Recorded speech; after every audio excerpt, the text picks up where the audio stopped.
Hello friends, welcome back to my YouTube channel होनियर study centre में।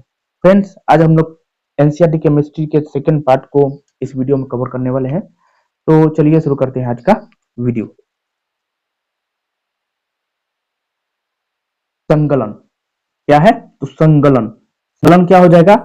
तो संगलन मतलब क्या गलेगा भाई? तो ठोस गलेगा। ठीक है, ठोस गल के क्या पानी बन जाएगा। कोई भी चीज गलेगा तो क्या बनेगा? द्रव बन जाएगा। तो याद रखना है, संगलन गलन का मतलब क्या गलेगा? तो ठोस गलेगा। तो ठोस गल के क्या बनेगा? तो द्रव में। तो याद रखना है, ठोस का द्रव में बदलना क्या कहलाता है? संगलन कहलाता है। ठीक है। और संघनन, घनन मतलब घन घन घन। तो गैस जब निकलता है तो घन घन का आवाज सुनाई देता है। ठीक है, तो याद रखना है, गैस का द्रव में बदलना संघनन कहलाता है। कंफ्यूजन क्लियर है? कंफ्यूज नहीं होना है।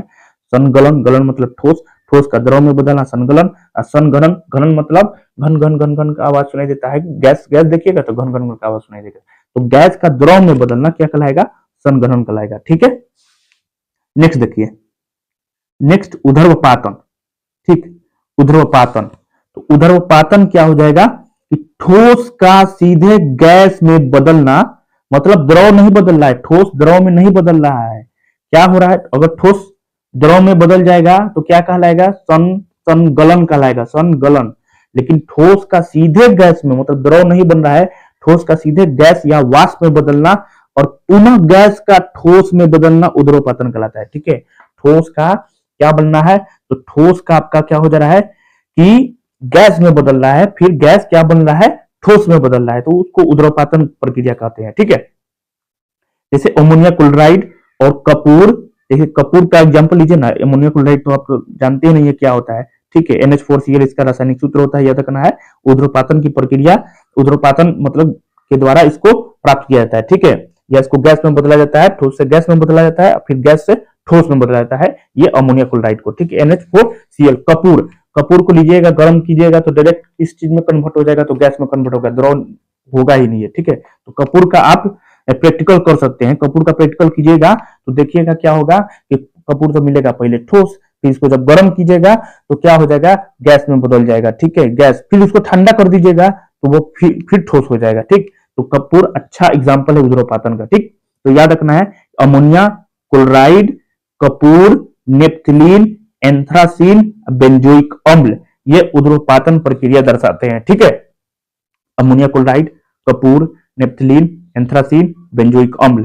अमोनिया क्लोराइड, कपूर, नेप्थलीन, एंथ्रासीन, बेंजोइक अम्ल। नेक्स्ट, वाष्पीकरण क्या है? वाष्पीकरण। तो वाष्पीकरण में क्या होता है कि द्रव का, पानी का, जैसे पानी का वाष्प में बदलना, पानी का द्रव का गैस में बदलना वाष्पीकरण कहलाएगा। वाष्पीकरण क्या होता है? तो द्रव का गैस में बदलना क्या कहलाएगा? कंफ्यूज नहीं होना है। ठीक है, कि द्रव का गैस में बदलना वाष्पीकरण कहलाएगा, उध्रुवपातन नहीं है। उध्रुवपातन में क्या होता है? ठोस गैस में बदलेगा, गैस फिर ठोस में बदल जाएगा। ठीक, वाष्पीकरण में क्या होता है?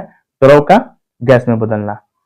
जैसे जल, जल को आप, जल क्या है? तो द्रव के रूप में होता है, इसको गर्म कीजिएगा तो वाष्प बन जाएगा, सब उड़ जाएगा, आकाश में चल जाएगा। ठीक है, वाष्प में किस, जल जो है वाष्प में या गैस में किस तापमान पर चेंज होता है? तो 100 डिग्री सेल्सियस या 373 केल्विन पर। ठीक है, याद रखना है, जल जो है गैस में या वाष्प में किस तापमान पर बदलता है? तो 100 डिग्री सेल्सियस पर या 373 केल्विन पर, याद रखना है। ठीक है, अब वाष्पीकरण को प्रभावित करने वाले कारक।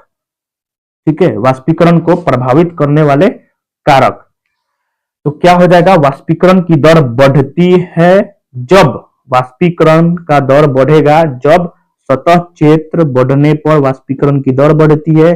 तापमान में वृद्धि होगा तो वाष्पीकरण का दर बढ़ जाएगा।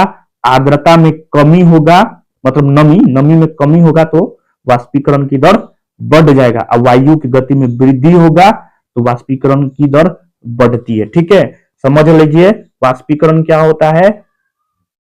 तो द्रव का वाष्प में बदलना वाष्पीकरण कहलाता है। ठीक है, वाष्पीकरण की दर कब बढ़ेगा? जब सतह क्षेत्र बढ़ा हुआ रहेगा। ठीक है, तापमान में वृद्धि, आर्द्रता में कमी, वायु की गति में वृद्धि, ये क्या है? वाष्पीकरण को प्रभावित करने वाले कारक हैं। ठीक है, नेक्स्ट,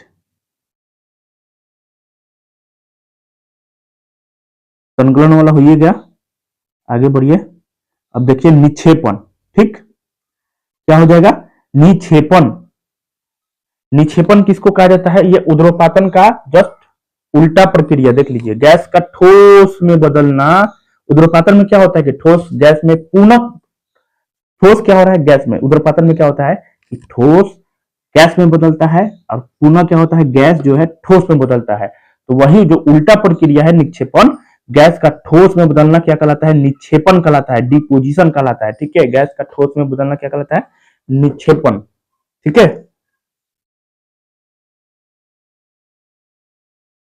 पदार्थ की तीन अवस्थाएं पहली वीडियो में पढ़ चुके हैं कि ठोस, द्रव, गैस होता है। अब क्या हो रहा है कि पदार्थ की चौथी अवस्था को हम लोग प्लाज्मा कहते हैं। क्या कहते हैं, प्लाज्मा कहते हैं। अब प्लाज्मा के बारे में देख लीजिए, पूरा डिटेल में है प्लाज्मा। ठीक, तो प्लाज्मा एक क्या है, तरल पदार्थ है।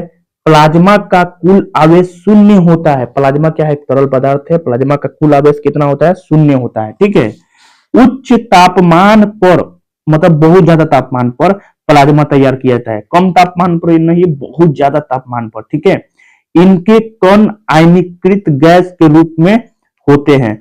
फ्लोरोसेंट ट्यूब, नियोन बल्ब में प्लाज्मा होता है। याद रखना है, फ्लोरोसेंट ट्यूब व नियोन बल्ब में क्या होता है, तो प्लाज्मा होता है। सूर्य, देखिए सूर्य, सूर्य वो तारों में चमक भी प्लाज्मा के कारण ही होता है। मतलब सूर्य और तारा में भी प्लाज्मा पाया जाता है। ठीक है, तो सूर्य वो तारों में चमक जो है वो प्लाज्मा के कारण ही होता है। पदार्थ की पांचवी अवस्था क्या हो जाएगा, Bose Einstein condensate, B E C short form में। ठीक, प्लाज्मा क्या था, उच्च तापमान पे प्राप्त किया जाता था। लेकिन बोस बीईसी जो है कि कम घनत्व वाली गैस को बहुत ही कम तापमान पर, उसमें उच्च तापमान पर, इसमें क्या हो रहा है, बहुत ही कम तापमान पर ठंडा करने से बीईसी तैयार होता है। बहुत गर्म था वो। ठीक है, वो उच्च तापमान पे प्लाज्मा जो है उच्च तापमान पे प्राप्त किया जाता है।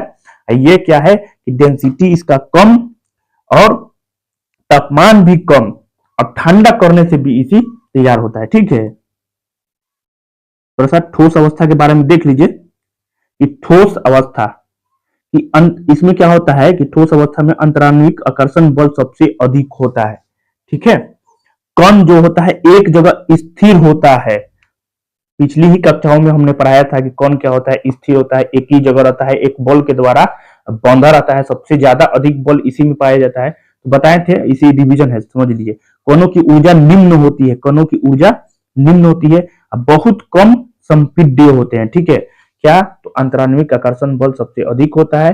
कण जो होता है एक जगह स्थिर होता है, जिसके कारण वो ठोस होता है। ठीक है, कणों की ऊर्जा निम्न होता है और बहुत कम संपीड्य होते हैं। सबसे सबसे ज्यादा संपीड्य कौन होता है, तो किसका कंप्रेशन सबसे ज्यादा होता है, तो गैस का होता है। ठीक है, तभी ना गुब्बारा में उसको भरा जाता है गैस को।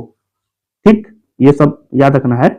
द्रव अवस्था देख लीजिए, द्रव अवस्था अंतराण्विक आकर्षण बल बहुत कमजोर होता है। ठीक है, अंतराण्विक आकर्षण बल सबसे ज्यादा किसमें होता है, तो आपका ठोस में होता है। तभी ना ठोस ठोस होता है, मजबूत होता है, दृढ़ होता है। ठीक है, अंतराण्विक आकर्षण बल इसमें क्या होता है, द्रव अवस्था में कमजोर होता है। कणों की स्थिति अस्थिर होती है। अस्थिर का मतलब एक जगह कण नहीं रहते हैं, मतलब इधर उधर रहते हैं। एक जगह स्थिर किसमें होता है, तो ठोस में होता है। ठीक है, कणों की ऊर्जा अधिक होती है। याद रखना है, कणों की ऊर्जा ठोस में कम होता है, लेकिन इसमें थोड़ा ज्यादा होता है। ठीक है, संपीडिता जो है ठोस से अधिक होता है। संपीडिता ठोस से अधिक होता है। संपीडिता सबसे ज्यादा किसमें होता है, तो गैस में होता है। ठीक, नेक्स्ट, गैस अवस्था